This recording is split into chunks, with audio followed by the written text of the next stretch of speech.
Why, hello there, neighbor. Welcome to the stream, and welcome back to those of you who have been here before. This is Live Free or Die Barred. This is episode 22, Predicting Powergamer Problems. For those of you who don't know, this is a made-from-scratch 5th edition Dungeons & Dragons campaign.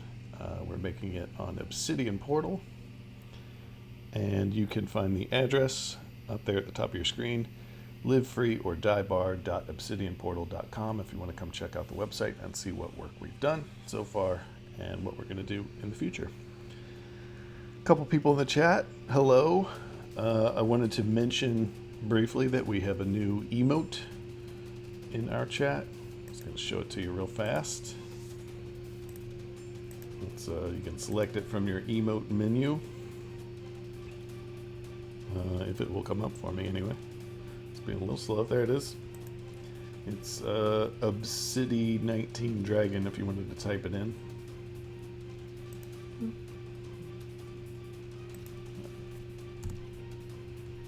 Ta-da! There it is. But that's your emote. Pretty cool. So feel free to try it. That's the only one we have right now. We need more viewers and more shows and stuff to upgrade to the next level of Twitch so that we can get more. So if you know anybody who wants to throw some money at us, feel free. Feel free to let them know about that so we can have more emotes, because that's what you should spend your money on in the real world as a functioning adult, I think. Anyway. So, Live for Your Die Barred. What we're talking about this week is power gaming.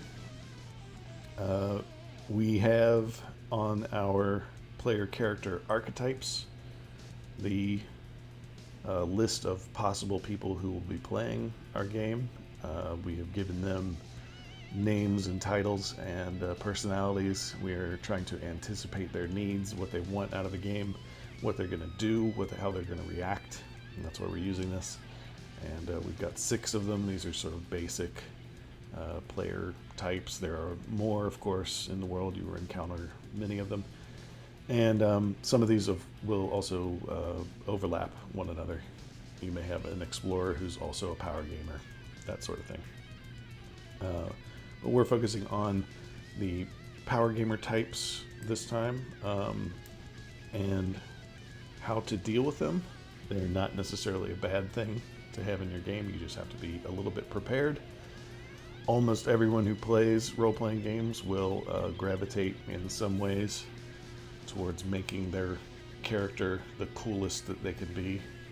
That's just part of it. So be ready for it, and I'll show you a couple tricks to get ahead of it so that it doesn't derail your campaign completely.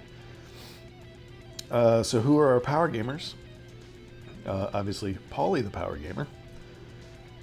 He's a rules lawyer, stats lover, likes tactics, enjoys often combat, outsmarting enemies, likes to get the upper hand on people, and you can use that. That's a good thing. That's a motivating factor in terms of their character. They're somewhat predictable in terms of what they're going to do, not necessarily how they're going to do it. You have to be ready for them to find loopholes in the rules and combinations of tricks that you hadn't thought about that may throw a wrench in the works. But you can be adaptable, you can think ahead, you can come up with ways to not necessarily thwart that kind of behavior, but to give it a positive creative outlet. And we're going to work on that some. Other people who may gravitate towards power gaming: Eddie the Escapist. His 9-to-5 job is really boring. He wants to come in and kick butt, take names. And he's all out of bubblegum. And he will enjoy the kind of power gaming where you get to let loose and destroy your foes and stuff like that. So you should give him the opportunity to do that if that's what he wants out of the game, and it doesn't completely destroy your story in the process. So that's the goal, is to protect your story as best you can, deliver the maximum amount of fun that you can, and the two are not mutually exclusive. You can do both. Norbert the Noob may also trend towards power gaming simply because he doesn't know any better. He's following the lead of other players, perhaps. He's looking at the rules as written and finding things like, oh, these two feats go together, or this spell makes me unstoppable. I'm obviously going to use that. I assume that you're supposed to. And he may not even know that he may be accidentally breaking your game. So you have to be ready for him too, and provide him a little bit of training. So what do we do? How do we anticipate power gamers? So the kinds of things that power gamers will do, we're going to talk about those briefly, and then we're going to look through our current campaign and see where they're going to use those exploits. So I think of these in terms of video games, because a lot of your power gamers will also be video game players, and in video games you want to be a power gamer. You want to push things in some ways to the limits and make a good build for your guy in certain games, especially action-oriented games. So they're going to be looking for great combinations that make them have the character that they want, the hero, the superhero.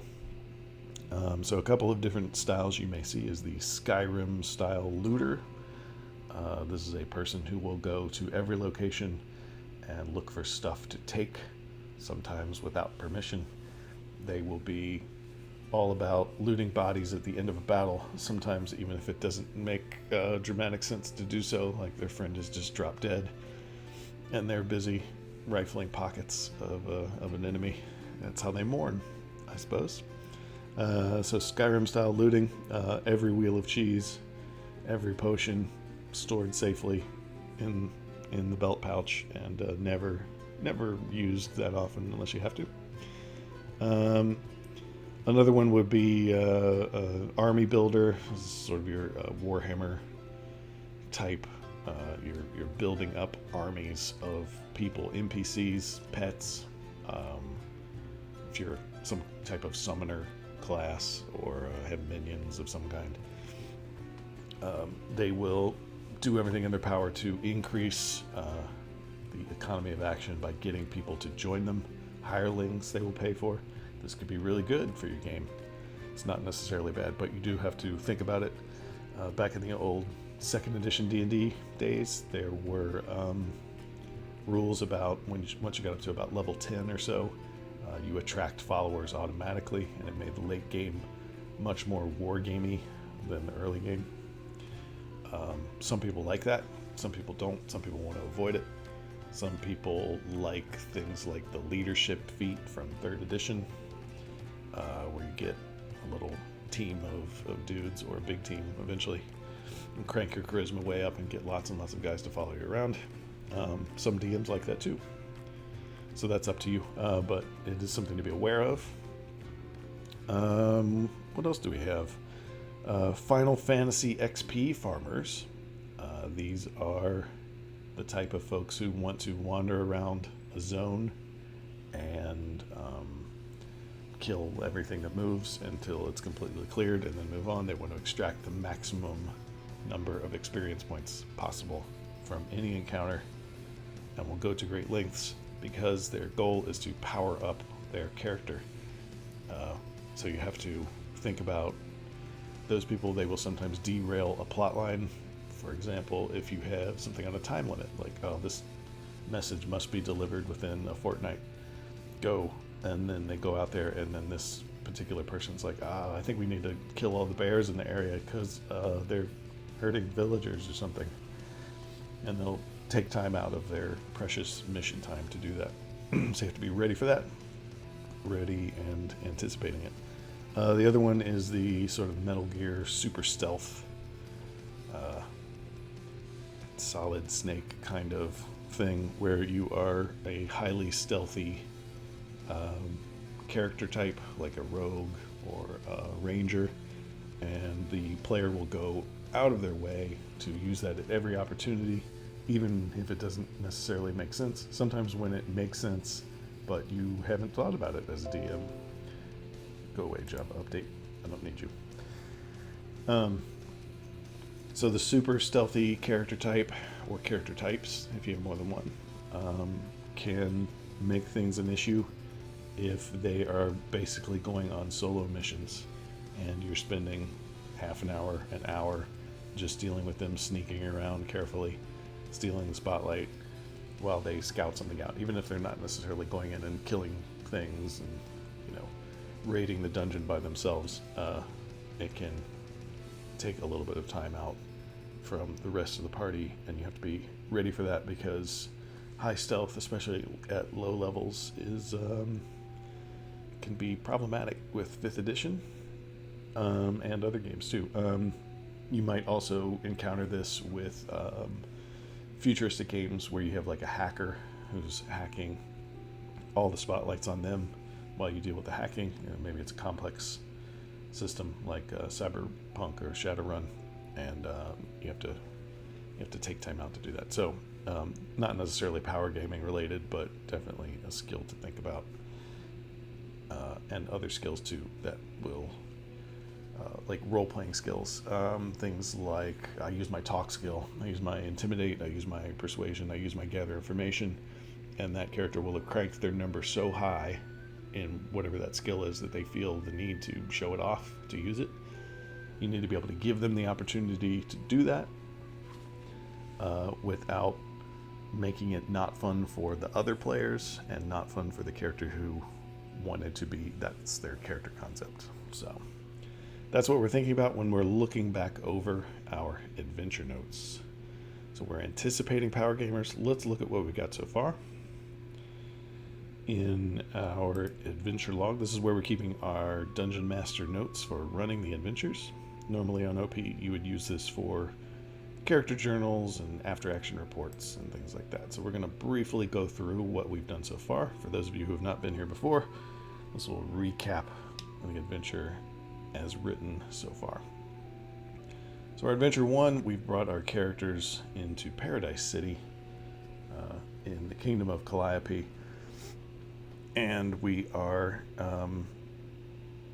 going through the intro adventure. We're giving them a little taste of what Dungeons & Dragons 5th edition is all about, getting them used to their characters, a little bit of role-playing, a little bit of combat, a little bit of puzzle solving and traps, a little bit of everything. So we start, they show up in town, they meet a couple of NPCs, they see a scene that will hopefully hook them in the main plot, which is the Church of Rhea is magically branding people with a magic item. They may interfere, they may investigate, they may observe. They find out some clues from some random folks. They get recruited by Priscilla, the innkeeper, to kill some rats in her cellar of her inn in return for some free room and board. They have a little bit of combat.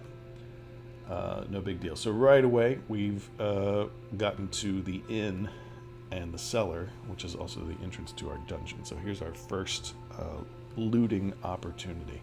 So let's say you have characters that are all about, let's take as much stuff as we can. Let's Legend of Zelda, break all the pottery, steal all the rupees. Let's do it all.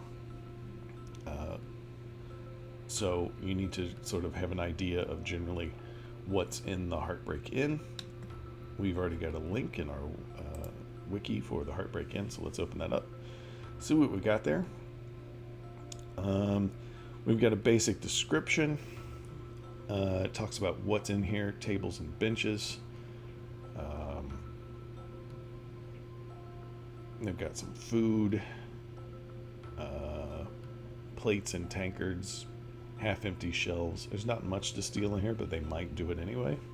Or they might try and barter with Priscilla. Like, we'll help you kill rats, a bottle of whatever's on the shelf for each rat, something like that. You can definitely give them something along those lines. You just have to be careful about how much cash you're giving away at low levels. So you'll want to use your player's handbook to sort of determine the general price of those kinds of things and what you're willing to part with. There's not a lot in here that they could take that would really be detrimental, so it's not a big deal. Let's say you have a power gamer who likes to steal. They want to show off game one, room number one. They want to start stealing stuff. And they go after, hopefully, stuff in the end and not the magic item that's the MacGuffin of the story, because that would be bad. But, so think about how much these things are worth, how much you're willing to let them get away with.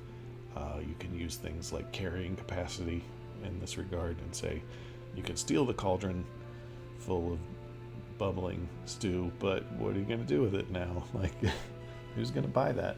Like, I don't know. There's some logical arguments to be made there.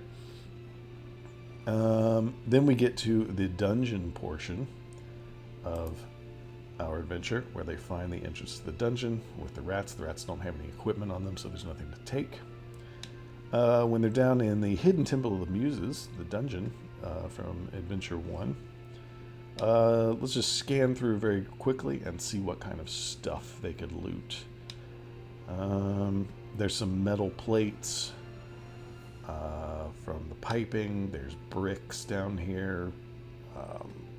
Sort of some random old junk. Not much of great value, but they might say you could have a character who's like, oh, these ancient pipes might be worth something to someone who's studying history. They might go out of their way and out of the plotline's way to try and sell that stuff.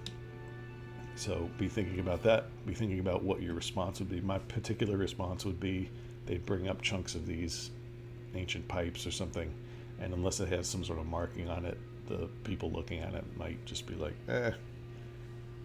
it's scrap metal. It's, it's a chunk of marble. It's not really my thing.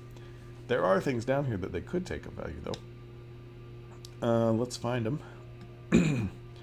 The pedestal room. We have a small shelf sticking out from the center of the door. 13 small statues made of carved stone and still bearing flecks of peeling paint sit in a group nearby on the floor. They seem to be depictions of different women. Hanging from the stone ceiling slab is an iron chandelier clutching half-melted candles. Okay, so here's a situation where we have statuettes representing the 13 Muses, which is an ancient cult-like religion that has sort of vanished from this particular area. But it is still buried underneath the town. So we may want to think about how much these are worth. So let's turn to our trusty Dungeon Master's Guide and look up some ideas about treasure and what treasure should be worth. And have this ready in your back pocket when they inevitably ask, what can we sell these for? Because remember, the power gamer's goal is to accumulate wealth so that they can power up their character. They care about their character a lot. So we're looking for, let's see, what page is treasure on? Starts on 133. And then goes from there.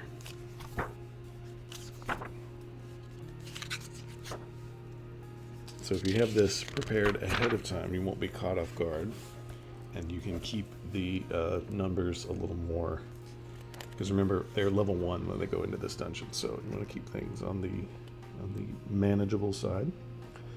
Page 133 in the DMG is where your treasure stuff starts. It gives you all the instructions about how to use things, and then it gives you lots and lots of tables. Let's see if I can get this to focus and show you that. Loads of tables about what treasure is.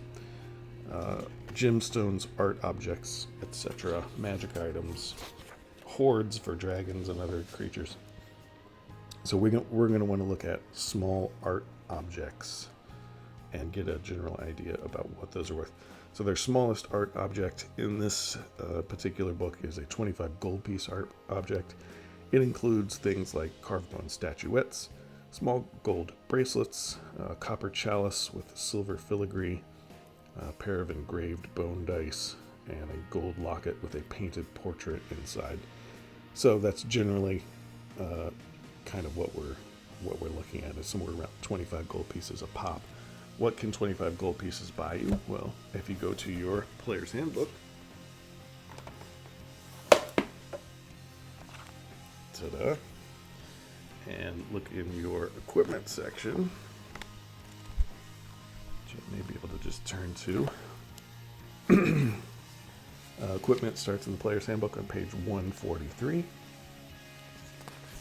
Single 25 gold pieces can get you things like half of a suit of scale mail, 2 sets of leather armor. In weapons, it can get you most of a great axe. You need a little bit more. You can get a rapier or a scimitar for 25 gold. You can put 2 of those statues together and get yourself a longbow or a heavy crossbow. It's pretty strong at low levels. In general equipment, you can buy a book. You could buy an orb for an arcane focus. You could buy a vial of acid. So there's some stuff with some game mechanics to it that you could purchase with a 25 gold piece object. Also, equipment packs, like a Dungeoneer's pack. You can pick up 2 Dungeoneer's packs for 25 gold. It gives you a backpack, crowbar, hammer, pittance, torches, tinderbox, rations, water skin, rope. So there's a decent amount of goodies you can get for a single 25 gold pieces. Do we want to make all 13 statues worth 25 gold pieces? Maybe not, because that's a lot, and we only have 6 players according to our sample group. So what else can you get? A dulcimer, navigator's tools, thieves tools, useful stuff at level 1. So what I would say in this case is that the set is probably worth more than individual statues. They may want to keep the statues, so this is an optional treasure sort of thing. So instead of 25 gold pieces, I would make each of these worth probably about let's say let's see, we want to do about 150-ish for the whole group. Yeah, so let's make them about 10 gold a piece, and then if they sell them as a set, you maybe get a little bit of additional money out of that one. There's not really anything else in here of value other than the trapped door, which you should not let them remove, because that will also come up with a Powergamer. Hey, we've discovered a trap. Is there any way we can use this to our advantage? In general, you're going to want to make most of that, like especially magical traps, just have it like when you move it, it discharges, and you can't use it again, because that's kind of cheating to give them something more powerful than they could create at their own level. All right, so let's get down in our edit menu. By the way, there's a little pen and paper icon. That's how you edit these entries.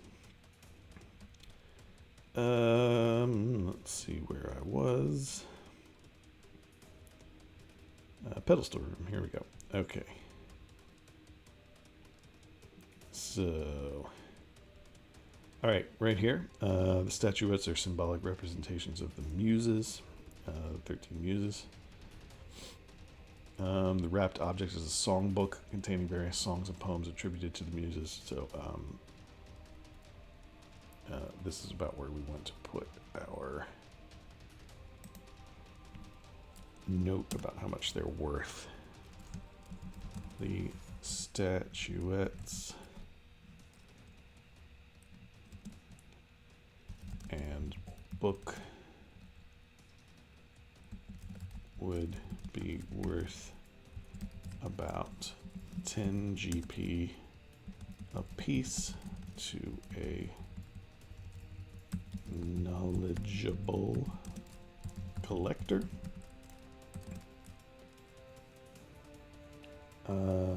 So that'd be 140 gold altogether, because there's 14 items. So, or 150 GP for the entire collection of Statuettes and book. Okay.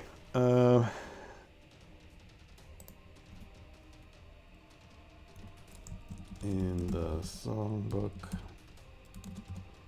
one song title has been circled in red ink. That's how they get the clue.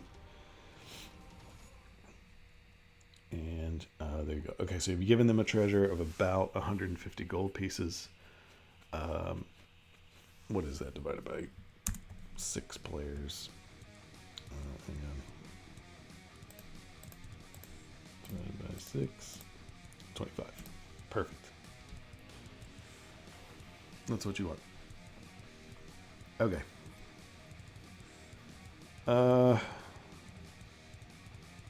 So that's that. Let's save so we don't lose our place. So that's the first opportunity. Like I said, they could try and dismantle the trap. I would not allow that at low levels. Maybe at higher levels when they can maybe get more, they have more spells and things like that to help them. But it's just a little unrealistic. Now they could leave the trap and use it later on if it was not discharged. That's always an option. They could trick somebody down there and have them grab the door. Set that off. The workshop, I think that's the next thing. Yes. There's nothing of value with the rats. Okay, so the workshop has stacks of iron pipes, rusted and half collapsed.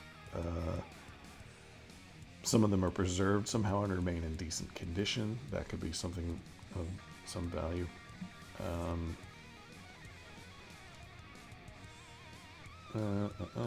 Pipe cutting operation. Okay, there's enough implements between the two tables to form one full set of tinker's tools, one full set of jeweler's tools, and half of the components for a full set of smith's tools. Those are all priced in the book, so you can look those up.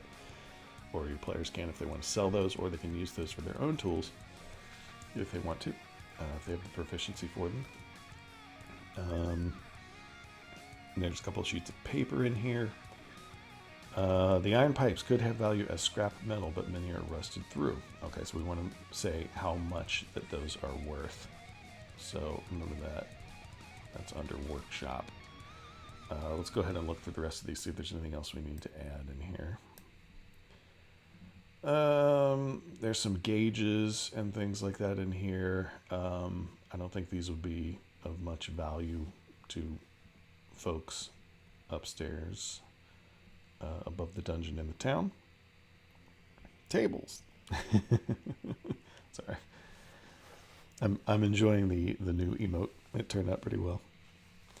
By the way, for those of you who are interested in the Twitch process of getting your own emote on there, you have to be an affiliate, and you load the emote for processing, which is problematic. Their interface is not 100% solid all the time. Takes a couple tries. You upload it in 3 sizes, and then it goes into an approval queue, and they look at it to make sure that it's legit and not something weird, and then eventually they give it to you.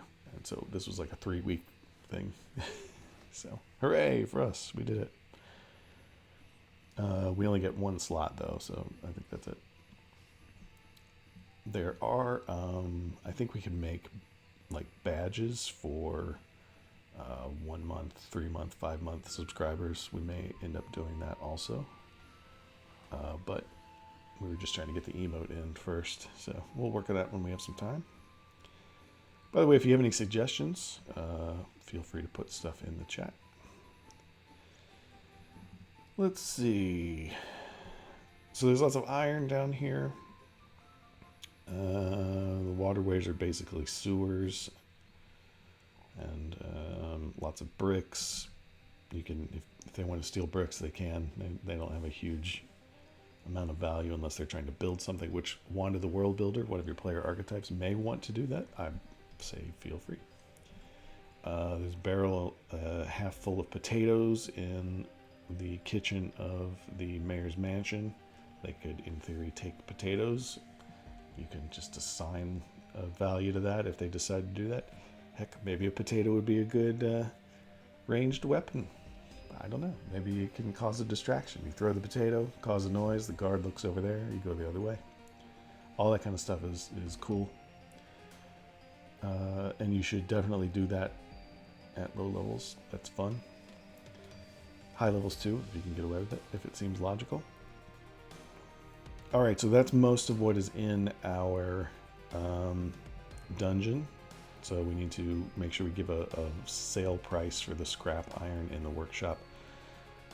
The Mayor's Mansion, where the party in part 3 is, the Masquerade Ball. Here's another situation where they could, in theory, take stuff. What are you going to do if they decide to loot this place? I would say do the logical thing and try and catch them. Place is full of people. And if they try and steal something, then the logical consequences of stealing something should follow. Like a fine, maybe imprisonment if they try and hurt somebody in the process. The kind of stuff that they could take in here would qualify as small art objects, so you could give them a couple of things if they are not too greedy about it. I think a rogue type character, if that's their character concept, that seems perfectly fine to me. Or someone who hates rich people as part of their backstory, they steal something out of spite, seems acceptable. Giving away a 5 or 10 or 20 gold piece item here and there, no problem at low levels. It's the big stuff you got to worry about. Guards, if they fight and let's say kill some guards, the guards have stuff on them, as does our Baron Brad to the bone, our main boss. In theory, he's not supposed to die in this. Things could work out that he does.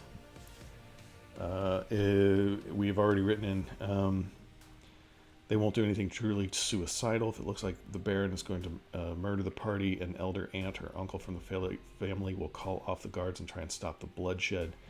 If the Baron sees that he's completely outmatched, he will try and flee or surrender in shame if escape isn't possible, which you should encourage greatly. We don't want him to die because that'll be a great character to reuse later on in Adventures 3 and 4.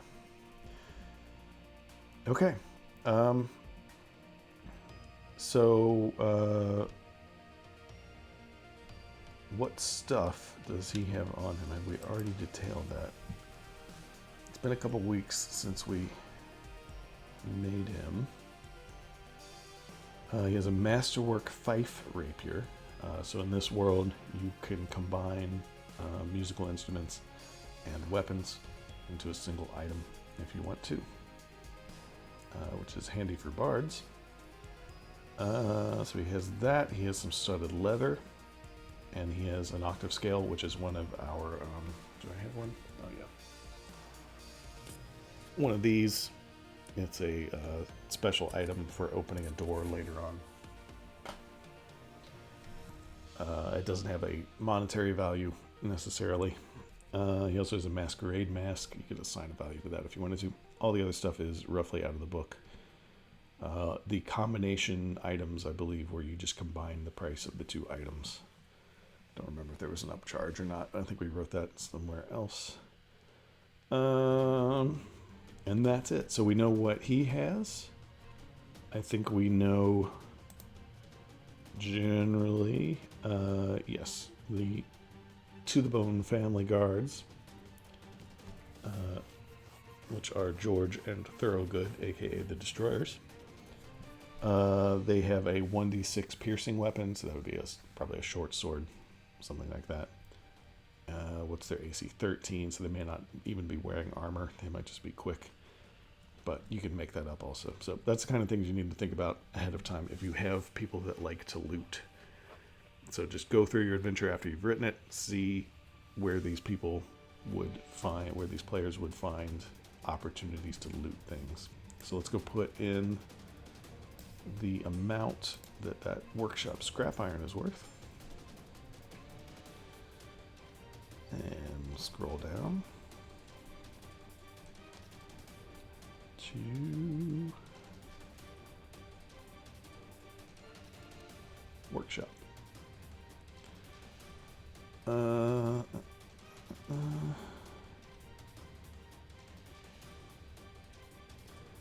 The iron pipes could have value as scrap metal. And then we'll just put it in parentheses here. Actually, it's already in parentheses, so.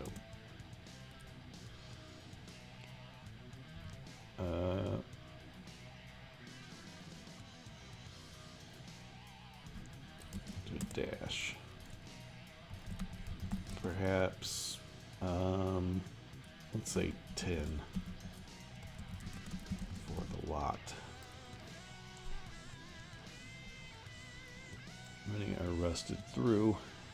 We should also mention, if you're thinking about the truly devious, we mentioned that they were sealed with an unknown technique.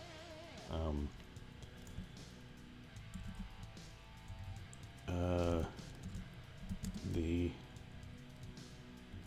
lost preservation technique might be worth more, but there is no way to discover that with what has been left behind. Still, little things like that you could lead later on.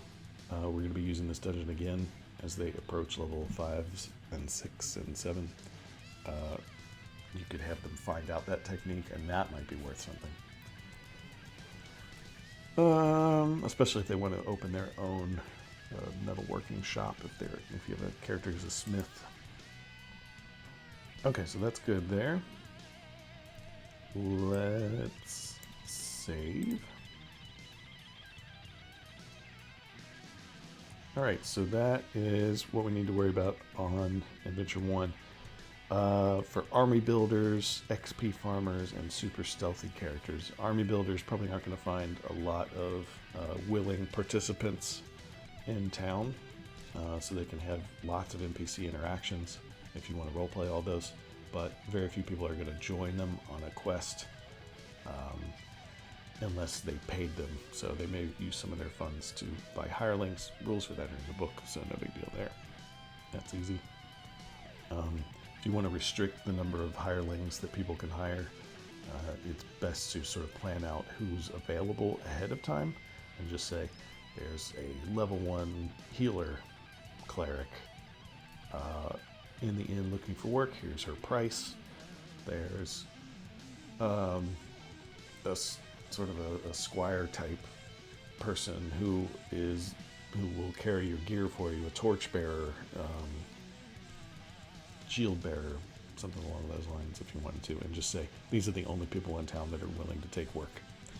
But if you have that ahead of time, you're good to go. Again, there's rules in your books for hirelings.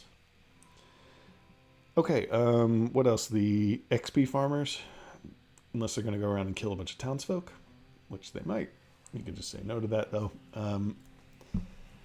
There's not a lot of extra XP to get here. They've killed all the big rats, and that's all the XP that there is in terms of combat XP. The super stealthy characters can be useful in this one, especially for the section where they do the White Wedding and the Ballroom Blitz. They can go in ahead of time, scout the mansion out, have them do some sneaky maneuvers. Maybe they could get in and wait in a secreted area where they can't be found, and be ready to go and to help the bride-to-be Evie Nix escape. Depending on how you wanted to play that, they might even skip the ballroom encounter completely and only hear about it later on, perhaps. Or Baron Brad could come to them and try and find them at the inn and find out what happened to his fiance, his forced fiance. Okay, but that's that. For our Adventure 2, we need to do sort of the same idea. Look at it from the eyes of the Powergamer. So Adventure 2 is not complete yet, but we can already anticipate what's going to happen. So let's just do the outline really quickly. The mayor asks the group to go out on the road to investigate a fallen, something that fell from the sky that crushed a wagon. The group journeys outside of the town. Now, when they journey outside, this is where your Final Fantasy XP farmer type might come in. Somebody who's looking around for stuff to murder to get points and loot. So here is our random encounter hex flower. For those of you who weren't here for this episode, basically what you're doing is you are rolling 2d6 to determine the direction that you go on this thing, and 1d4 to determine what you find once you hit one of these icons. So you start down here in the corn. When they start out outside of town, they roll 2d6. Let's say they roll a 10 or 11. They go in this direction. They find something in this house category. You roll 1d4. Let's say they roll a 3. They find a burnt foundation. Maybe a cook fire got out of hand and burnt down someone's farmhouse. In this case, the Powergamer will look for stuff to loot. So give them something. Give them something they find. Make it something maybe semi-useful later on. Let's say they find a good sturdy 10-foot pole. Let's say they find an empty sack, maybe an empty chest. They could find a chunk of door that could very easily be a serviceable shield, a wooden shield. Just make something up. If they're asking for something, let them find something interesting or that sounds interesting. Describe something mundane and make it sound like it's going to be useful. Like you find a small bowl full of ashes that you could use for something. I don't know, weapon blacking or whatever. I don't know. But have that kind of thing in mind. And by this point, this will be Adventure 2, so you'll have already gamed at least once. You should have an idea who your Powergamers are and what they're interested in, so you can have more stuff ready at Adventure 2. So let's say they go up and they eventually have a combat encounter with some winged kobolds or some wild boars or whatever. You end up rolling, and they're like, oh, we need to hunt down these things. What do you do? So the kobolds came from somewhere. Can you track them? Well, they're winged, so maybe not. But maybe they were going to hunt around for their lair. At this point, you can improvise a small lair. You could have a couple more kobolds there. You could say it's sort of a small cave, maybe, or it's just a little camp under an overhang in the woods. Something along those lines, if they're going to spend the time to track down the kobold lair and eliminate the threat from roadside travelers. Throw them a bone and let them do that. Or have them make skill checks, and if they roll not great on their investigation type rolls, then you say you just don't find them this time and move on. I would think about the majority of these will have similar kind of situations. They might find some loose animals and want to know where they came from.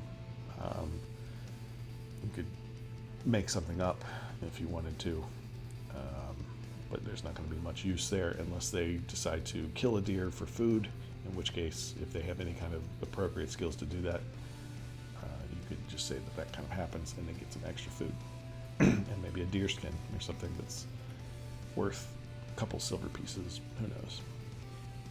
So all that's good to have your improv chops up and ready. We had a couple special random encounters. If they really are intent on hunting down stuff and earning XP, you can give them a little bit more of a challenge, like the Yardbirds, which we made up a couple of weeks ago. This is basically a big flock of low hit point creatures who in large groups can be mildly dangerous. Not so much that they will probably party wipe you, but they will maybe mess you up if you get too greedy. So these guys only have 2 hit points, so almost any hit will kill them, which is a trick called the minion trick, which I think came about around 4th edition D&D. And that's where you have basically a low-level grunt or goon, and you hit them once and they're down. And that is a really useful thing for your power gamers like Eddie the Escapist, who just wants to slaughter stuff. You can let him have that opportunity by sending little low hit point minions at them. So we gave them the Yardbirds if you need to use Yardbirds. And then beyond that, they get to the broken wooden wagon / airship, which before it was broken looked like this. This is the picture that we made last week. So this particular item we want them to have. We want them to have this little vehicle. That's how they're going to get to the Wheel in the Sky floating fortress at the end of the adventure. So they need this. So this one is a good one to let them loot. If they're interested in it, they can get it. So we know that the Speedy Wagon, which we made an entry for, is essentially a wagon cobbled together with an airship balloon. It's powerful enough to float the wagon even fully loaded. It has enough room for the party, their gear, and loot, and a few other NPCs if they don't mind crowding. The basket on top is a crow's nest, and you have controls for the balloon itself. And they can use this as a mini airship if they fix it, which is part of the adventure that we've written already. The other things that she has are tools, I believe.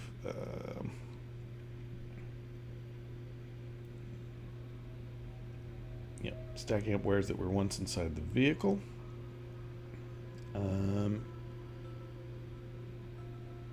She's taking them to a workshop in town.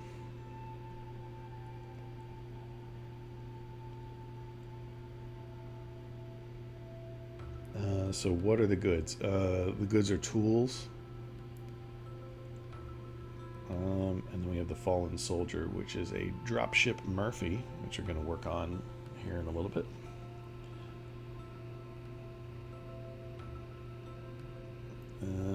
And it is also a lootable item.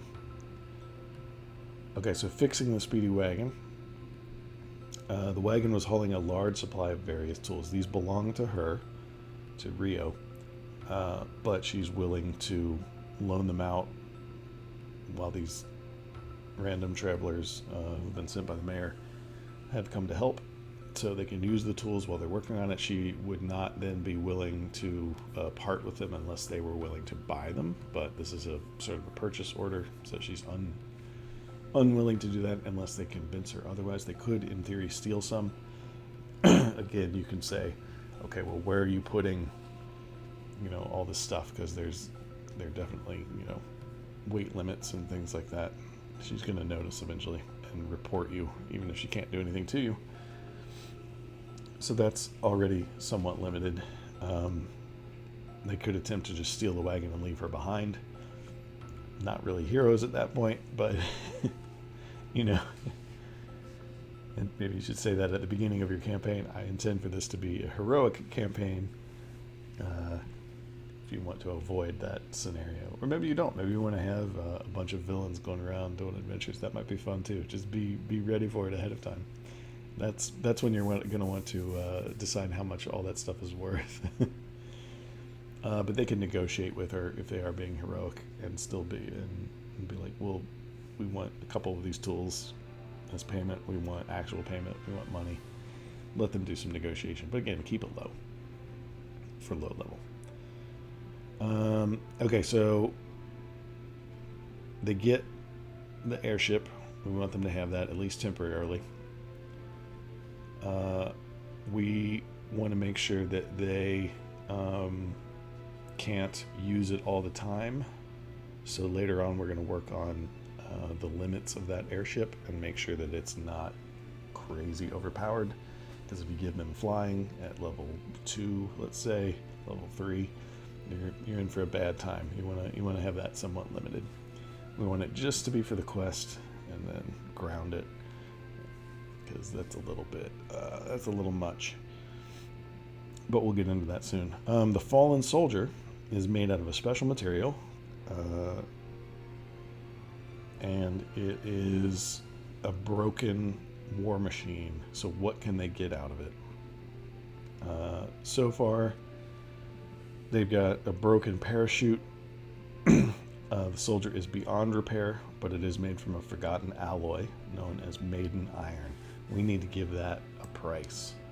So let's go up to our little edit button, pen the paper, because this is something that they're either going to keep to make something out of, or they're going to try and sell, almost guaranteed, especially if they are power gamers. If they're straight up role players, they may just leave it in their inventory and not think about it, but we are anticipating our problems with power gamers. Okay, so what is maiden iron worth? We should look for a reference, actually. I don't know what book this would be in. Let me see. They have special materials. Special weapon properties, maybe? Could be 146, 147. It might be in the magic items in this version.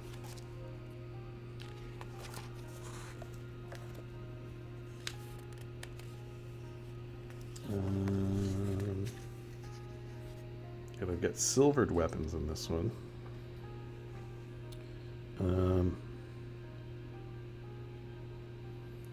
So silvered weapons in Player's Handbook is on page 148 if you wanted to look it up yourself. Some monsters that have immunity or resistance to non-magical weapons are susceptible to silver weapons, like werewolves. You can silver a single weapon or 10 pieces of ammunition for 100 gold pieces, so that's pretty pricey to put a coating of silver on top of your weapon without making it less effective. That's the critical part. Now let's look up in our DMG.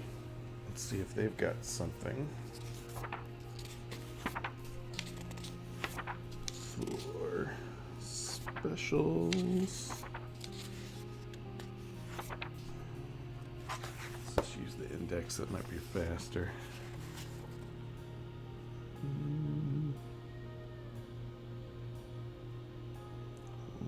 Let's see, special.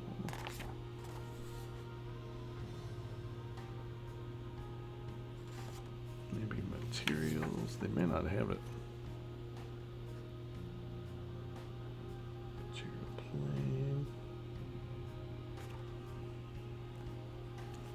Look just in the magic items.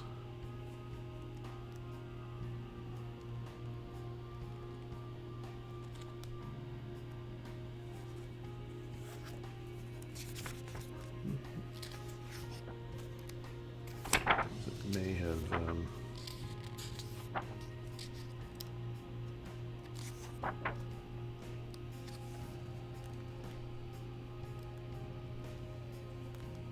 potions.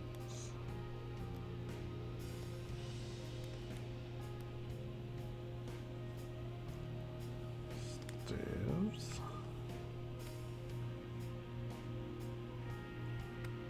So we create sentient magic items. That's not what I want. Artifacts. That's not what I want. Must have skipped past it.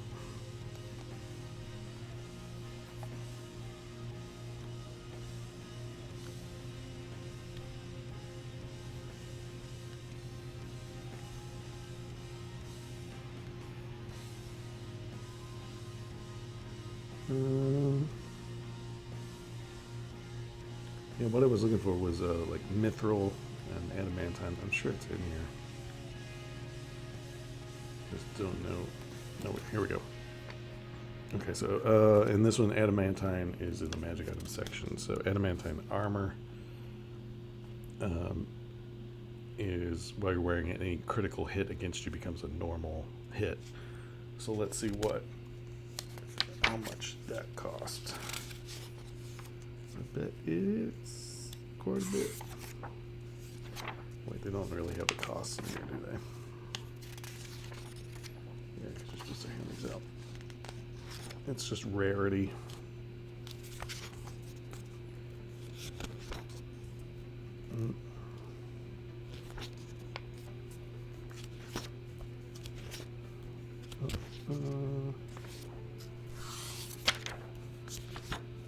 Let's see what they talk about.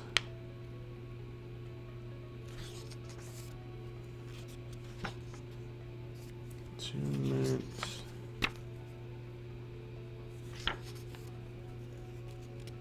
Yeah, buying and selling.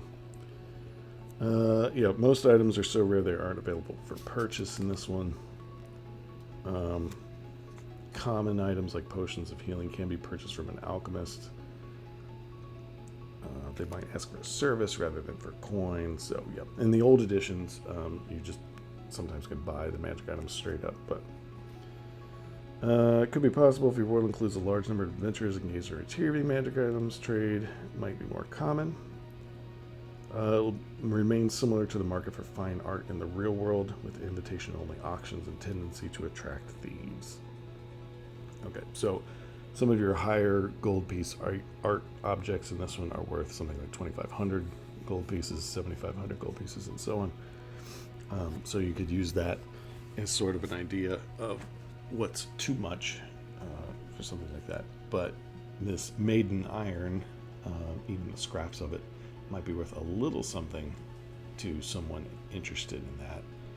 I wouldn't give out too much again for something along this because we are still fairly low level. We're not up to level 5 yet.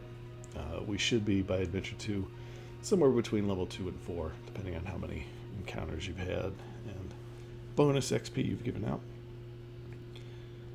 So let's use our silver as our baseline that we found. So it's 100 gold pieces to coat a weapon, have a weapon treated with silver in order to make it able to fight things like werewolves. So this scrap metal should also be worth maybe a little bit more than that. To an alchemist, enchanter, or artificer, this special scrap could be worth as much as 200 gold pieces.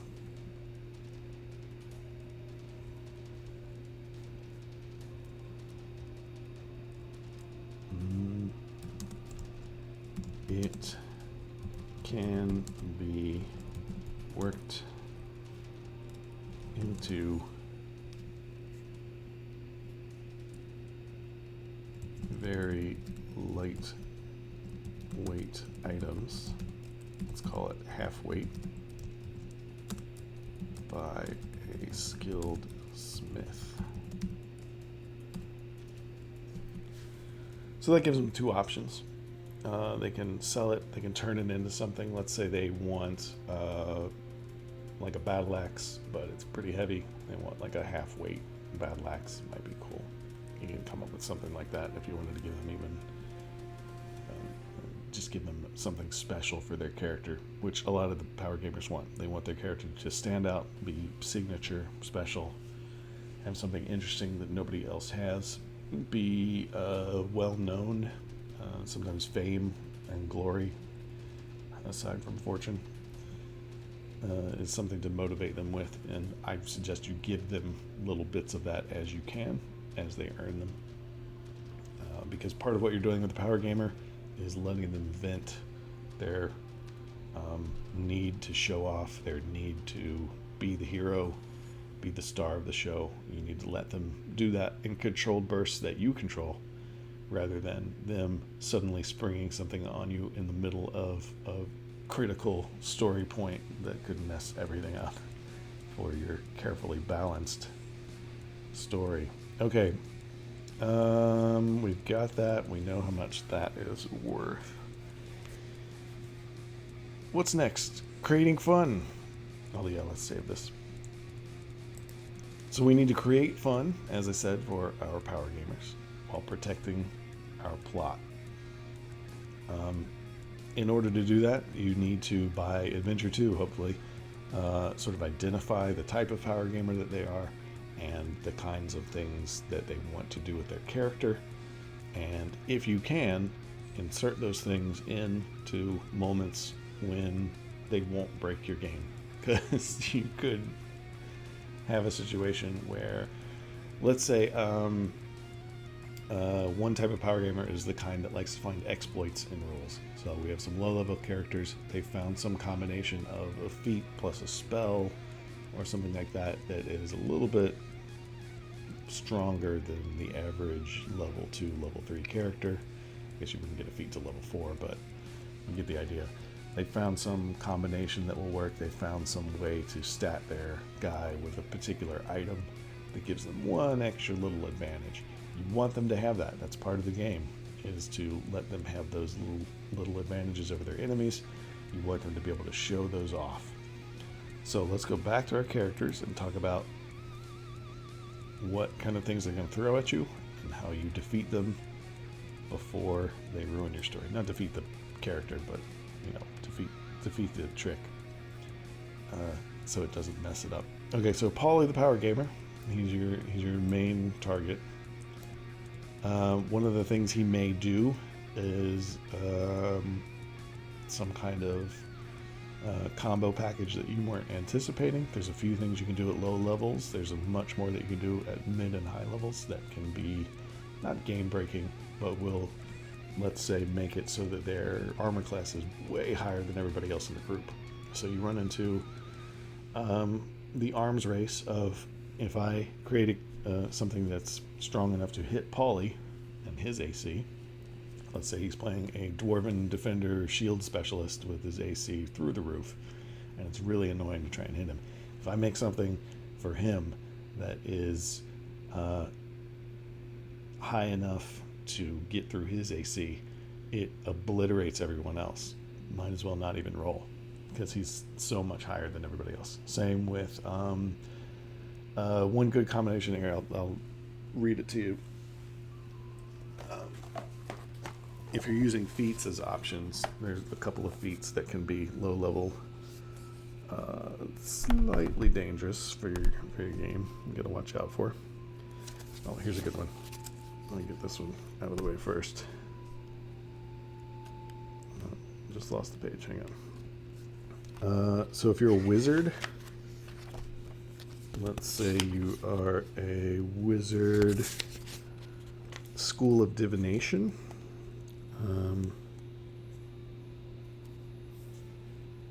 So you're not super powerful otherwise, but you've got a couple neat things. One of the things you get at second level is called Portent. Starting at second level, when you choose the school, glimpses of the future begin to press in on your awareness. When you finish a long rest, roll 2 d20s and record the numbers rolled. You can replace any attack roll, saving throw, or ability check made by you or a creature that you can see with one of these foretelling rolls. You must choose to do so before the roll, and you can replace a roll in this way only once per turn. And then you have to long rest again to get more. So basically, every chunk of time that you go in between rests, the portent power of a School of Divination wizard can swap rolls out. So let's say they roll like an 18 and a 2 when they're with their 2d20s. So they'll save the 18 for sometime when they need the super barbarian ally dude to hit with his mega power attack. They give him the 18. You don't even roll it. Here's the 18, which is almost certainly going to hit at level 2. And then they have a big bad evil guy that they're fighting, and he's got a 2 in his pocket, and he just throws it out there like, oh, this attack looks dangerous. Maybe it's a mini breath weapon or a grapple or something. You just auto-fail that. So you got that one. And then let's say you combine that with, let me find the page and I'll read it to you.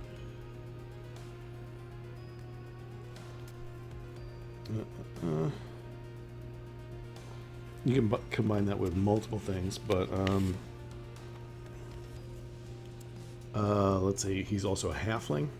When you roll a 1 and a d20 for an attack roll, ability check, or saving throw, you can re-roll the die and must use the new roll. So you get a re-roll there. And let's say over in feats, they take... If I can get to the feats. They take lucky. You have inexplicable luck. Seems to kick in at just the right moment. This would be about level 4, you get these. You have 3 luck points. Whenever you make an attack roll, ability check, or saving throw, you can spend 1 luck point to roll an additional d20. You can choose to spend 1 of your luck points after you roll the die, but before the outcome is determined.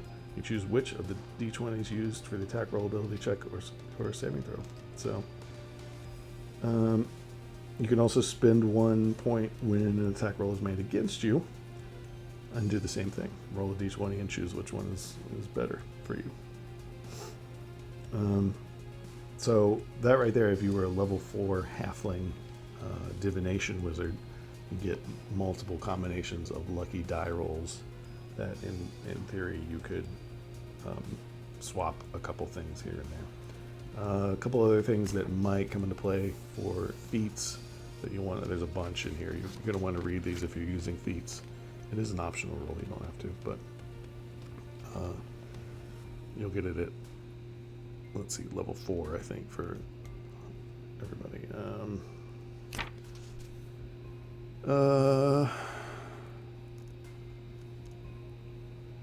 Where was he? Skulker, Spell Sniper, Sharpshooter, these are all in combination with Stealth. Makes you into essentially a sniper of some kind, or someone who is a really good ambusher. They can be quite far away if they're an archer. You could do, what's another one? Polearm Master. That's another one. There's a couple that give you an extra bonus attack. 2-weapon fighter, I think, is another one, or whatever it's called in this one. Multi attack. What's it called? I forget. Yeah, there's quite a few in here. Dual wielder. That's it.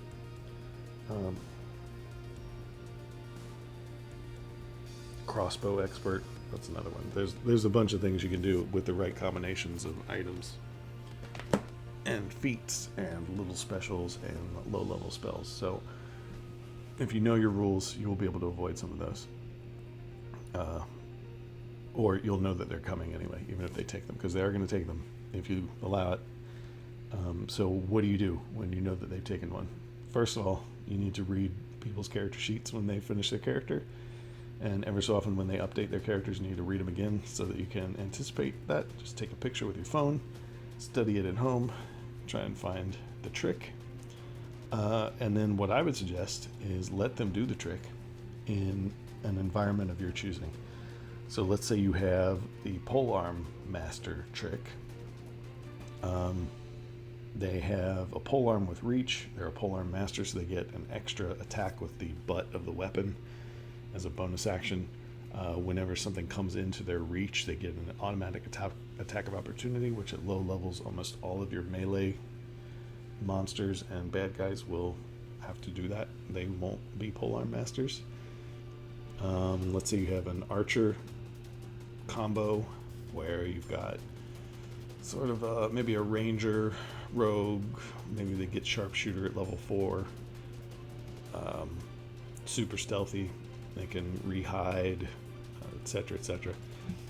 They're a sniper. They've got more than one attack by level 3 probably, and maybe they've got the crossbow master, where they have a weapon in one hand and then the crossbow in the other, and they hit with the sword and then shoot with the crossbow.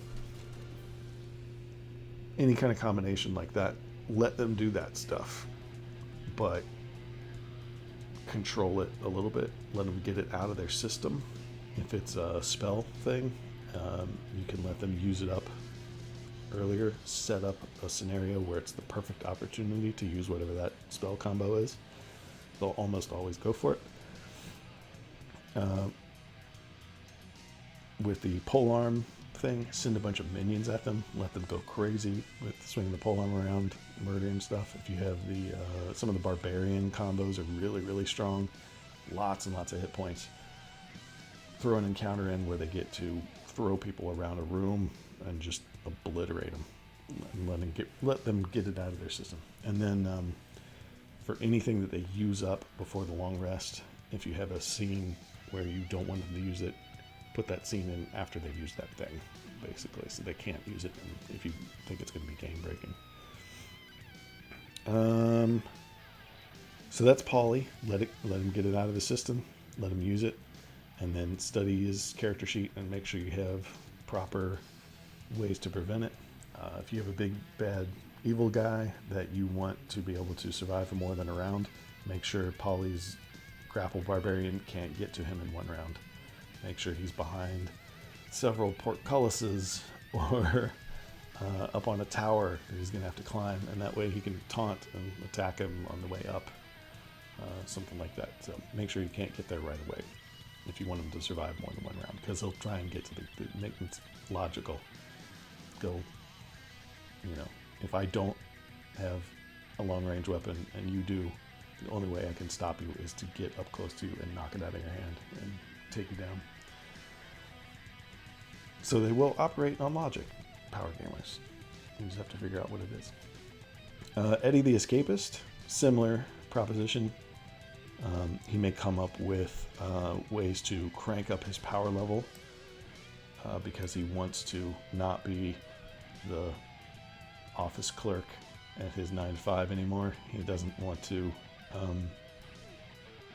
type emails and open letters and process forms all day. He wants to be the raging paladin with the glowing holy sword and mowing through hordes of undead. That's what he wants. You should do your best to give it to him if it fits within your story. One thing I would suggest for Eddie the Escapist is destructible props and scenes and more minions. So make a bunch of stuff that he can destroy when you're describing his actions or having him describe his actions. Put lots of stuff in the scene that he can smash and obliterate if that's what he's into. Whatever his character concept is, let him go crazy with it. Let him vent and blow off steam. Do it early in the game night, the game day, and then he will get it out of his system and be good. So minions, while we're talking about minions, I think maybe we can make one real quick, just so we have an extra. Let's go to our wiki, down to our bestiary. Let's see what we haven't made yet.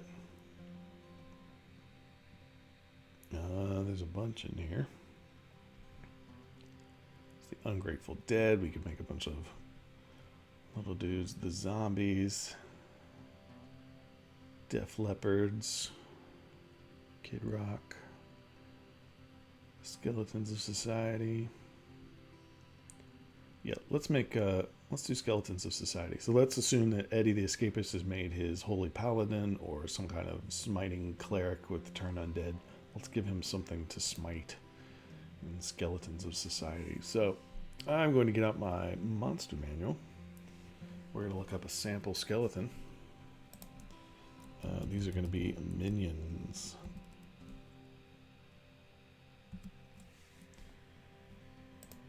And they're also undead. Alright, monster manual. Let's look up our skeletal options. 272. We're going to use the book as our basis, and then we're going to make some custom monsters that are similar. Okay, so your basic skeleton is a 1/4 challenge rating, so they're fairly weak. We want to make them probably even weaker. So, yeah. Okay. So your base, here's, by the way, if you don't have one of these books, here's what it looks like. It's your basic skeleton. So they have an armor class of 13, 13 hit points, fairly average physical stats. They're vulnerable to bludgeoning, and they're immune to poison, exhaustion. They have dark vision, a short sword, and a short bow. So they're reasonably robust. With an AC of 13 at low levels, you're going to miss a decent amount of the time. And with 13 hit points, you're not necessarily going to kill them right away. So we want to make the weakened version of this, the Skeletons of Society. So, I think the first thing we need is a stat block. And to get that, I'm actually going to go steal one off of my other entry so it's faster. So we go back to our bestiary, to one of the ones that we've made before. Let's do the Shelf Elf. Let's go into, because this is what a stat block will look like. It's our little table. But since we've already done the work of setting it up, we're just going to steal the code from here. So we want this whole section. I did get a new mouse, by the way. Go me. It was like $12 old. Control C to copy. And we're going to put it in here. So, what are we giving our Skeletons of Society? The ones out of the book for senses have dark vision 60 feet. I think that seems reasonable. Don't have a good setup for holding a book. Dark vision 60 feet. In theory, they would be hanging out in dark places, as they are undead. I also want to make sure that they are medium undead, lawful evil for spells and such that matter. Medium undead, lawful evil is their alignment. And then here is our formula for tables. If you can't read it well on a small screen, it's table curly brackets border colon 1px space solid space black curly brackets period, and that will give you the little box that I showed you earlier. And then you use vertical lines with a space to break up your cells for your table. So I'm going to keep all of the titling stuff, speed, etc., and then all of our ability stuff the same. We just want to change the stats that are in them.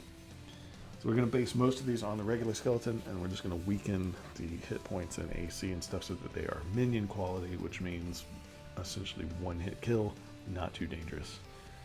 So speed. Normally skeletons are 30 feet. We're going to make these guys slow. Oops, one too many. And make them 15 feet.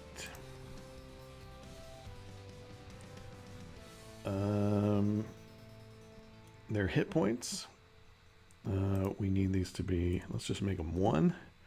That's a guaranteed kill every time. Their AC is also going to be relatively low. We're going to make them 5. They're just slow. And they can't dodge anything.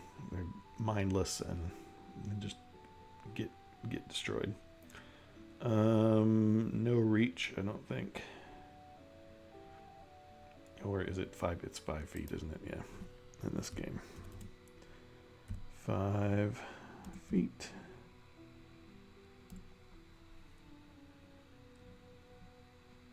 Maybe a space. That might make it easier to read. 5 feet. Their attack is going to be, I think we're going to give them a +0. We'll just let the dice decide. And I think for minions, they only do 1 point of damage. These guys are super weak. We're also going to make them a lower challenge rating. Instead of 50 XP or even 25 XP, we're going to make them super low, 10 XP. All right, there. Let's see, we're gonna base all of this stuff on a regular skeleton, except for the con, which is gonna be pretty low. So there. Oops. Strength is gonna be a 10, which is a +0. Their dex, we want that to be really low. What is a -5? Let's see, it's 9. Is it 10, 11? Okay, a 6 is a -2 and a 5 is a -3, so it must be 4, 5 is a -3. 2, 3 is a -4, so they must have a 1. So a 1 dex. That explains their AC being low.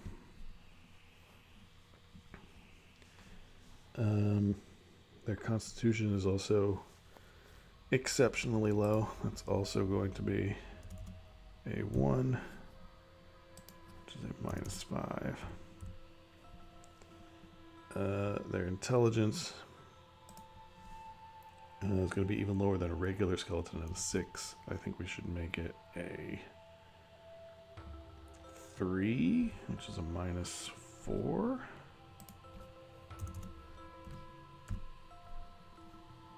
Their wisdom will be slightly higher, but not much higher. We're going to make that a 5, which is a -3.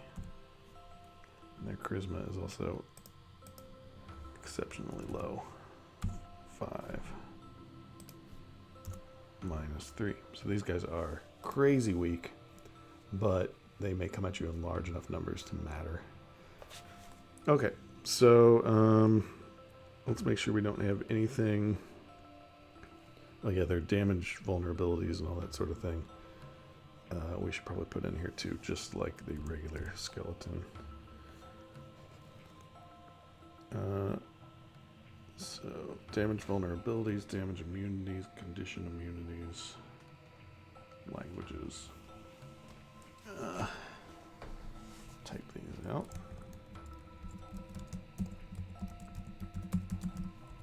Teams. Immunities. Is that not how you spell immunities? No, I just don't have immunities.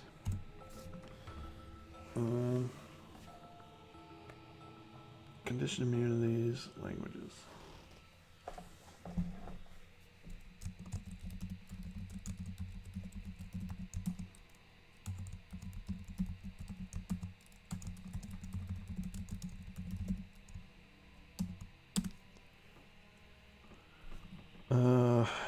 It's like a 1/16 or something. It's ridiculously low.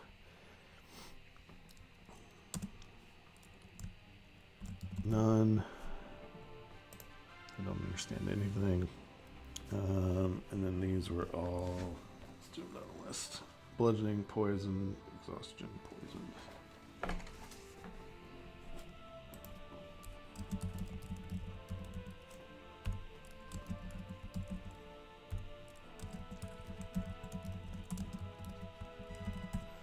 Okay, so the bludgeoning immunity won't matter too much. They only have 1 hit point anyway. It's not going to be that big of a deal. Let's see. Yeah, they don't require air, food, drink, or sleep, etc. Sort of your basic, generic skeleton. So that's pretty good for that. Alright, so let's describe our minions somewhat. Where do they come from? What are they about? What do they look like? Let's do the description first. These shambling skeletal forms are barely held together with thin strips of sinew and rotted muscle. Many are missing limbs, jaws, or even entire skulls.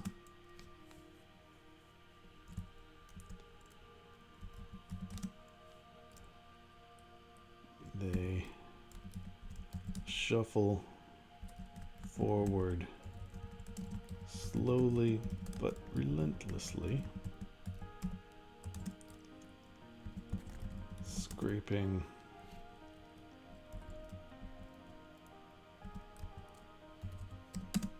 bony fingers.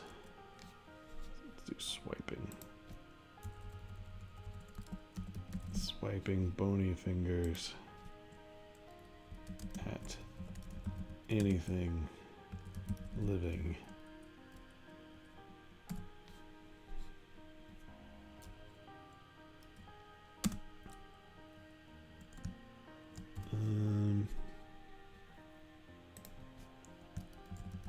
Pieces seem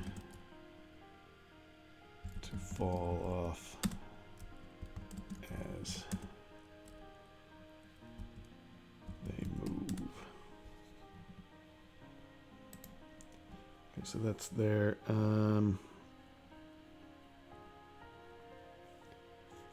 description.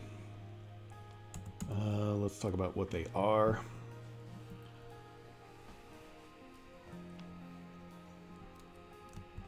A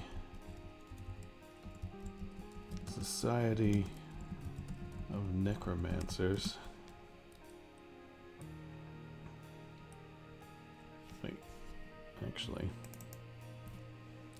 a cult of necromancers known only as the Society. Once gathered together,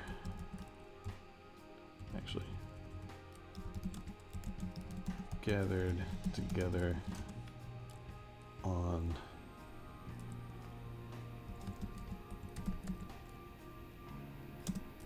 a secret night once a year for many decades.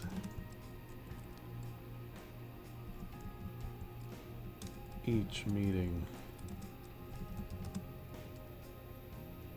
they attempt an ancient ritual to raise an army of unstoppable undead warriors.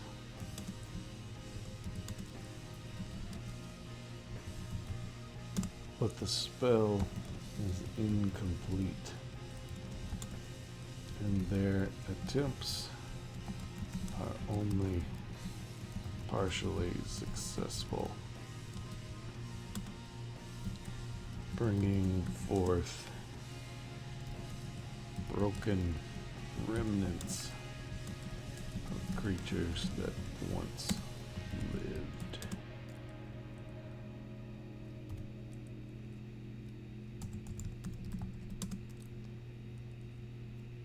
These walking abominations are weak but plentiful. Let's say numerous. Weak but numerous. Entire graveyards have been resurrected. That's not how you spell it. And the masses of skeletons move as a group, trying to kill off any life they discover. They move slowly.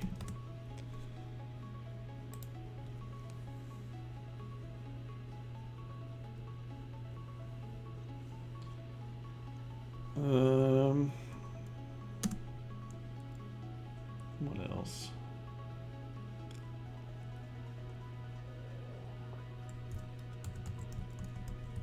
Each year, the society adds new research to their mutual ritualistic magic, improving and refining the spell every time. If they are not stopped, they may eventually succeed and overrun the lands with unkillable horrors. No. It's a word now, unkillable. Okay, so that's Skeletons of Society. You can use those whenever your paladins or clerics who are power gamers need something to slaughter. Just have one of these groups show up one night and cause some havoc, and then they can run in there with their mace and their low-level smites and just obliterate a bunch of one hit point critters. Alright, let's hit the create button to create it. And there you go. There's our little stat block. You can pull up. I think also, while I'm thinking about it, I noticed one thing we did not have on our bestiary that I think we need to add, since we haven't added any musical puns yet today. I feel that that's important. Are Steppenwolfs. Let's put it in here. Double brackets.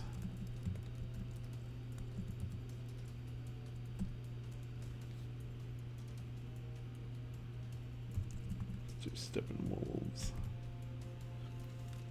Okay.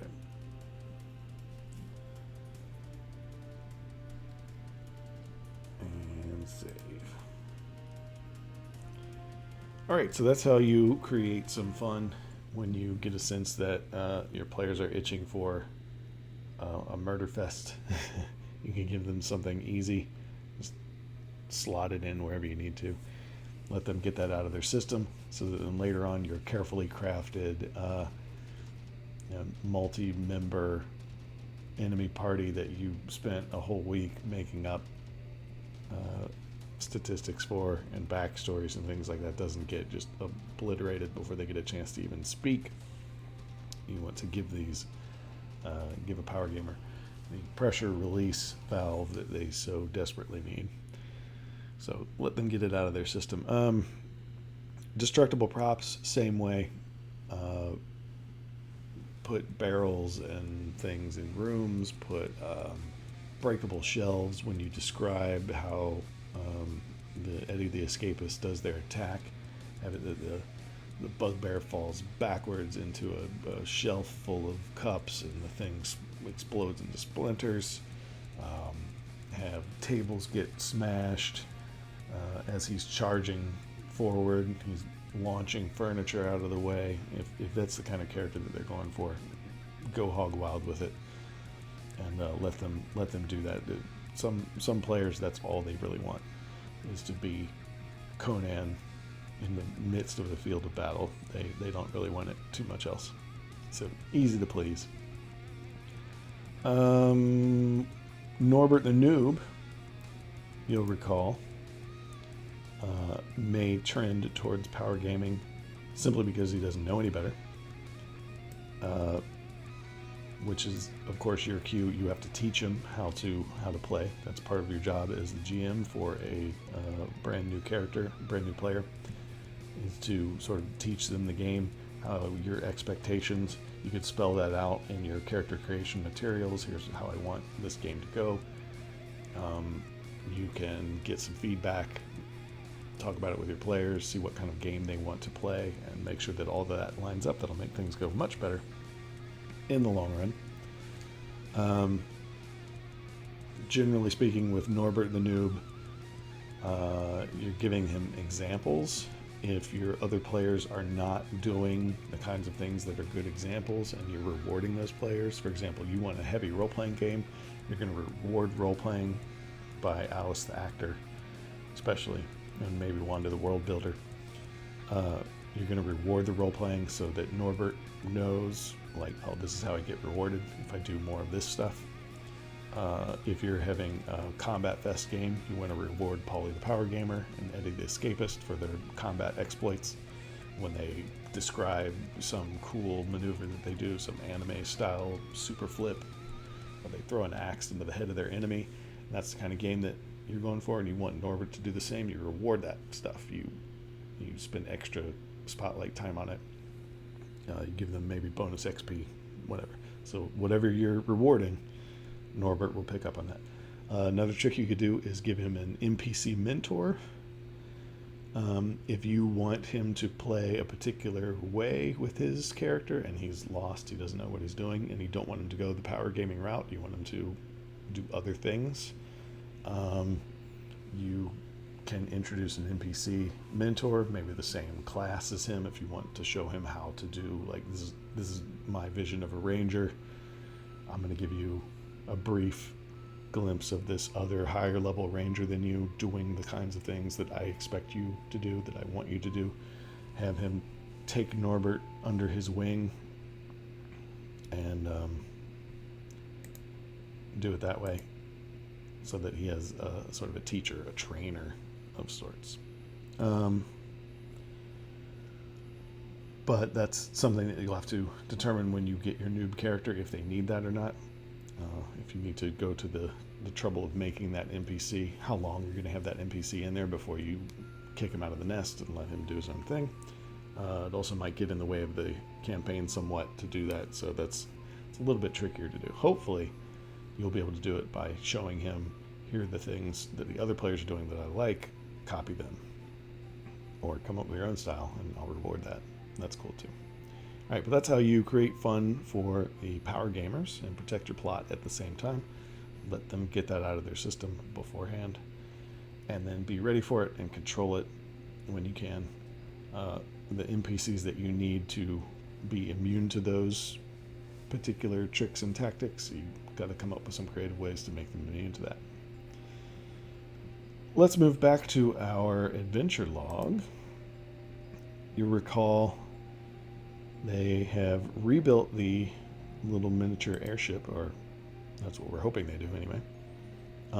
We need to get the group to a point where they can take this thing and take it to the Wheel in the Sky, which is the flying fortress where these bad guys are dropping from. How do we get them there? We need to give them clues about where to go. So I'm envisioning the Wheel in the Sky as a floating mountaintop fortress thing on a chunk of land with a little castle at the top. I've not yet made the artwork for it. I'll do that in the interim between this week and next week, so we have it for next time when we design that particular thing. But we need to give the investigation part. So our next section is H3 plus investigation. All right. So they already have the basic story. Rio and her speedy wagon were speeding along. This dropship Murphy fell out of the sky with a busted parachute, smashed into her wagon, and she's been stuck. They look at some things like that. At this point, they can ask her additional questions. So we want to do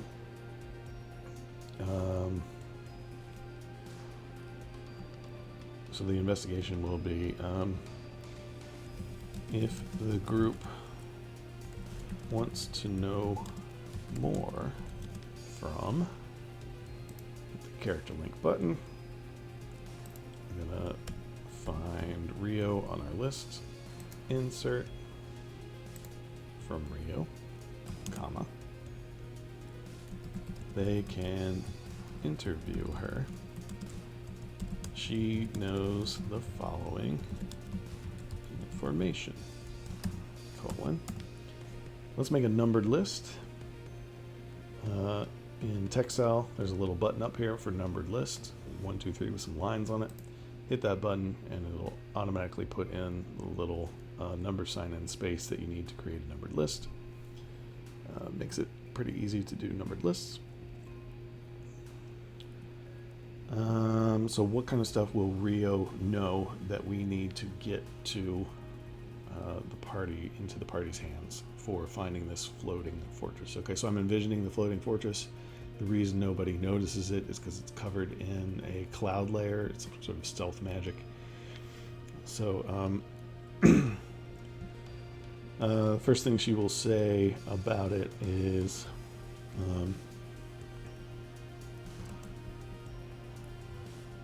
I was worried. Oh, let's see. Let's do it in third person instead.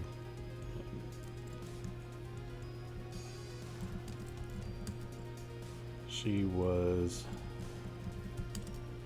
worried about the weather when a small, dark storm cloud moved into the area.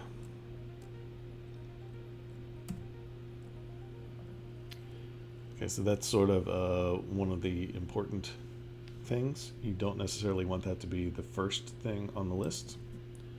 So you could put things after it and then put things before it too. Luckily with this, you just put another number sign space, and Textile will automatically, when it prints it out, put the numbers in the order they're supposed to be in. So what other things does she need to know to get to the players? And also maybe some red herring information, some stuff that might not be important that they could find out about.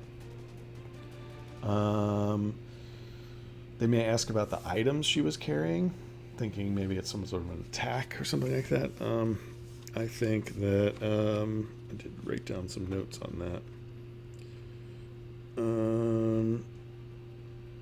I think they should come from or be going to a tool shop in town.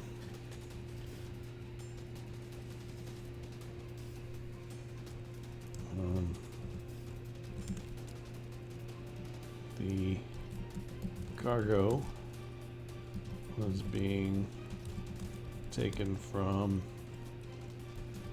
a mountain smithy to a tool shop in Paradise City. There it is. It's in our wiki links. Run by Stinkfist the gnome.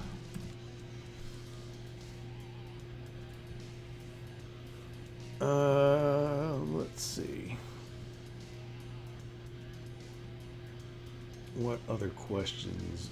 They might ask where the airship came from originally. So we can give her that information.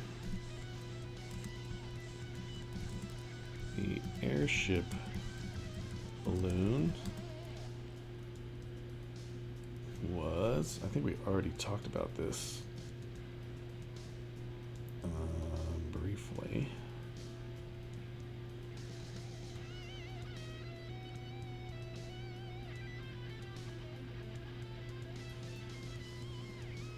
If I can find it again.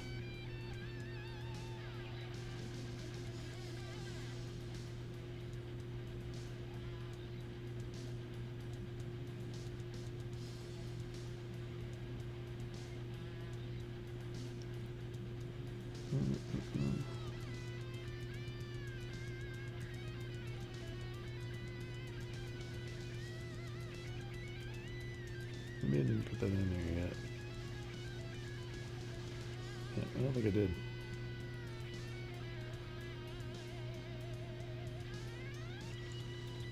So I think we talked about it last time. Maybe that's what I'm remembering. It's the Speedy Wagon and the airship balloon. Oh, that's where we put it. We put it in the item thing. That's where it was. So let's go to our items and look up our vehicle, which is the Speedy Wagon.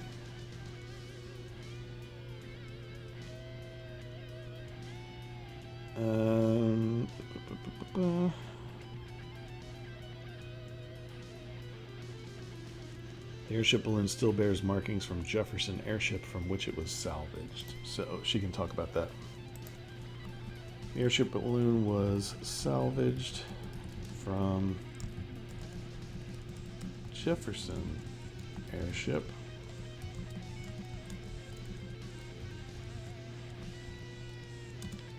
A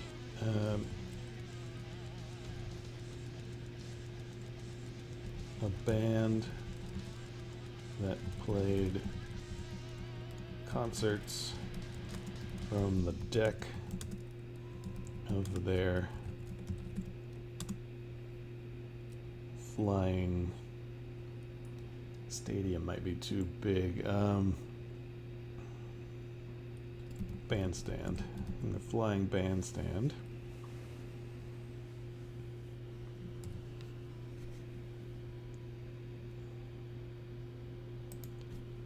It's grammatically a little awkward, so which crashed several years ago after a raucous celebration on board. The band of the same name played concerts from the deck of their flying bandstand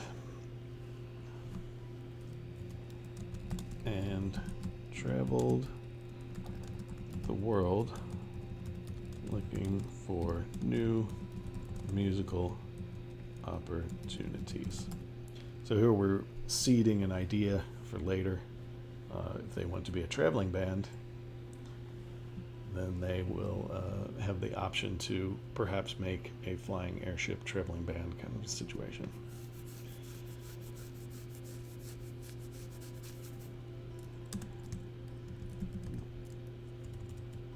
The band members survived and sold one of the balloons to Rio.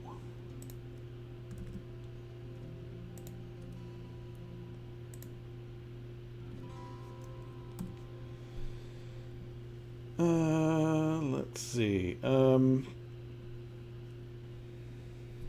Would they ask about the wagon? They might. Give her something to say about the wagon.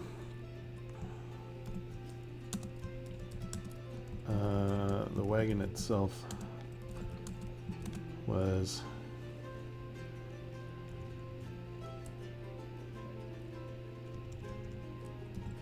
a merchant wagon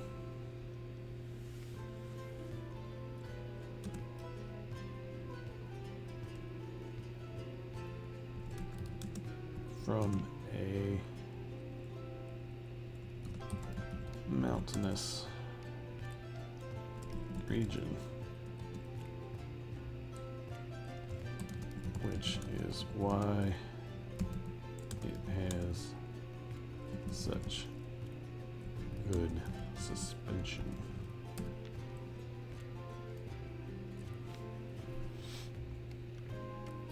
Again, the wagon is being lifted very slightly by the power of the airship balloon, and then she just sort of pushes it She doesn't even need a mule or a horse or anything. Just goes.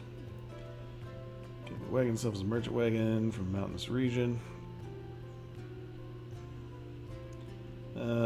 Cargo is being taken from a mountain smithy to Paradise City, run by Stinkfist the Gnome. Sort of a red herring. There's nothing much use there. She was worried about the weather. A small dark storm cloud moved into the area just before the thing dropped from the sky. I think we can italicize that, because they may ask her about it before they investigate what it is. What else can we tell them about the storm cloud?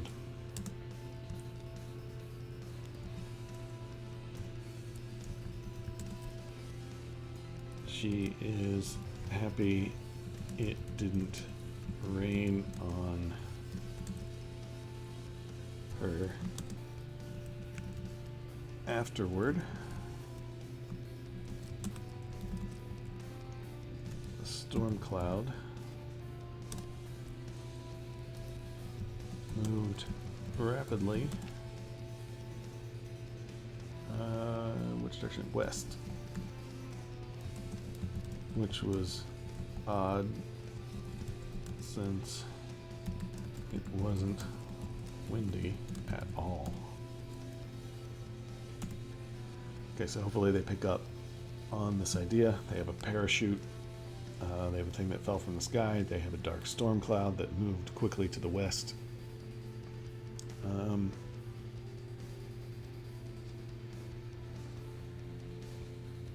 Any other information that might be useful? Maybe she heard something.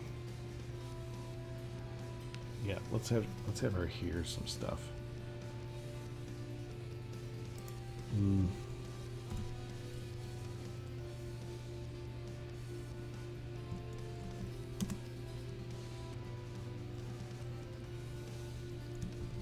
She thought one of her wheels was coming loose because she thought she heard a grinding axle. But when she stopped to inspect the wagon, the sound continued.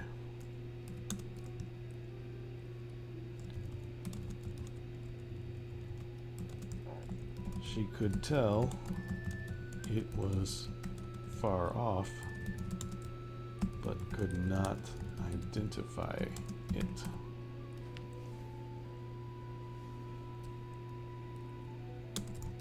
It didn't seem to come from any direction.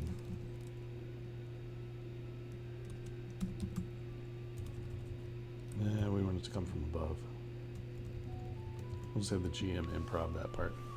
If they ask what direction did they come from, she could be like, not really a direction, maybe above, but that can't be.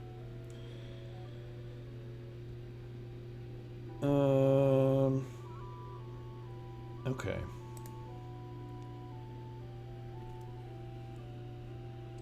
Wasn't windy at all.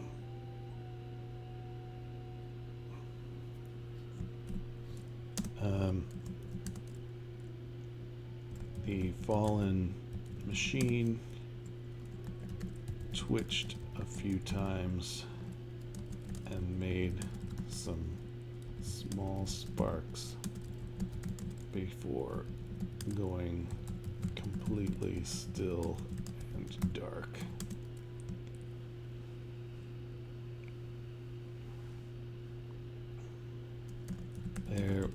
is a faint smell of burnt oil.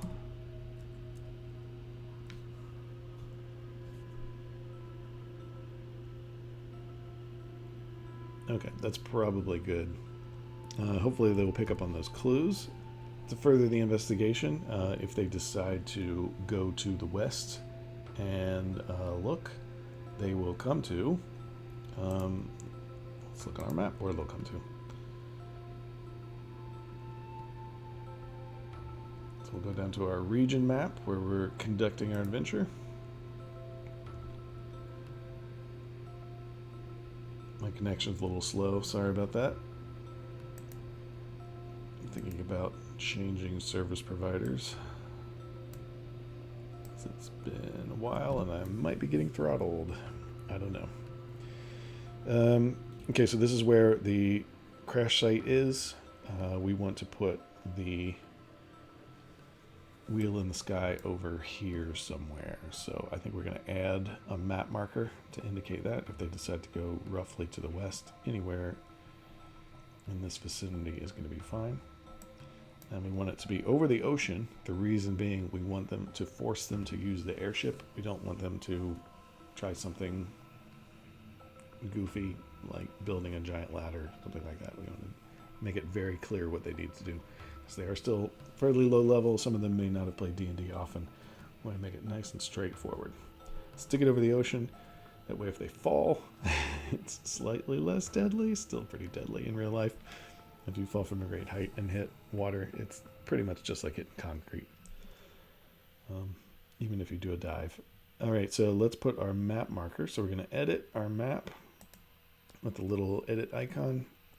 We're going to add a map marker. And I think we're going to look for, let's see, we could do, those are disasters. Let's look at general. We could definitely do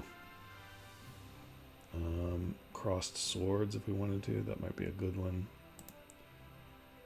Let's see if any monuments would be appropriate. Some of the monuments are cool, but not really flying castle. Don't want to do a number. Let's do crossed swords. And I want it to be a different color. So it's on a blue background because there's going to be ocean. So we don't want it to be blue. Maybe somewhat cloud-like. Maybe a gray. Maybe a dark gray. Let's try this. See what that looks like. Yeah, that's not bad. Okay. That's going to be the wheel in the sky. And for our text, it's going to say an ancient flying fortress disguised by clouds. And we're going to save. Later on, we'll go in and put a link. All right, here's our map marker. We're going to slide it over where we want it. Somewhere around here. And again, hexes I think we determined would take roughly half a day to get there.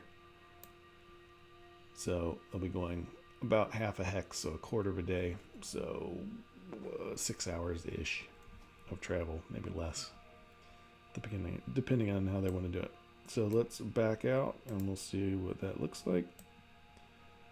Let's come out of the way, and then when you click on it, you get the little text, and we'll have a link there to get you there faster. That's not too bad. I might make that black later on, but I think it's okay for now. Okay, make sure to save your map, change, and that will process and put that on there. Again, my connection is a little slow. It's going to take a moment.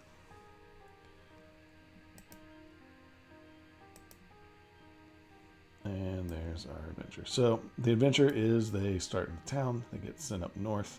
might have a couple of random encounters along the way. Get here to the crash site, they do the investigation, they find out they need to track down this floating cloud. They go over here, they figure out it's up in the sky. At that point, we're going to write the description, which we'll do next week, which will be they see the cloud, and while they're staring at it, they see bits of rock and gears and castle towers and stuff in the cloud. And then we'll design that, and then that will be the climax of the adventure, is they go up there, they see what's up. My plan was floating castle, abandoned by living for a while, but all the automated processes are still in use. This thing floats around the region and ever so often drops off a couple of these troopers, which go destroy things and cause havoc. And that's part of why back in the olden days they built some of the walls around Paradise City, because they were marching these golem construct troopers in, and then they built the walls around them, became impenetrable, so they built a flying fortress to circumvent that, and they ended up never getting to use it, and we'll come up with the reason why next time when we design our big floating dungeon. But that's pretty much it for this week. In terms of the what's left to do, we'll probably be wrapping up hopefully next week if we're quick, maybe in 2 weeks if we're not quick. I'm going to show you how to design the dungeon without a traditional map. We're going to be using basically the picture of the place as the map with little arrows pointing to it. I hope we're going to design the stat blocks for our dropship Murphys, which will be a little bit more challenging of a fight, and we're going to talk about how to balance the challenge of the fight. And we're going to look at some funny puns that we can throw in there. But that's pretty much it for this week. Predicting Powergamer problems, again, as a general rule. You want the Powergamer to have just as much fun as everybody else without derailing your game. So you're protecting your plot as best you can by letting them have their fun in controlled bursts. You're letting them do the things that they want to do in some ways, as long as it's not messing up your game. If it is messing up your game, you can have a talk with them and be like, listen, this isn't going to work for this part. You can do it later, but not now. But in general, they can be worked with. In fact, it can make for some really interesting games. Super fun games too, as long as you're prepared. You're good to go. But that's it for this week. For Live for Your Die Bard, thanks for joining me. For those of you who were in the chat, and for those of you watching later on, we will be posting the videos up about a week after or so on our YouTube channel, which I can take you to quickly. Let me show you what that looks like. That's where all the backlog of all these are. They go up a little bit later, and you can watch the videos there. I'll be back again next week, Thursday at 11 a.m. Eastern Time. That's GMT -5. Here's this. Let me post this in here. There it is. And, oh, yep, got it. Too fast. Thanks, Mod. That's it for this week. And then also on this upcoming Tuesday, I think that's February... What is that? February 4th, the triumphant return of Kalak to the Twitch channel. That'll be 10 p.m. Eastern Time. As far as I know, he will be back in action with more OP goodness. And you can catch him then. Catch me next week. Live for Your Die Bard. Hope to see you again. Thanks for tuning in. All right. Bye.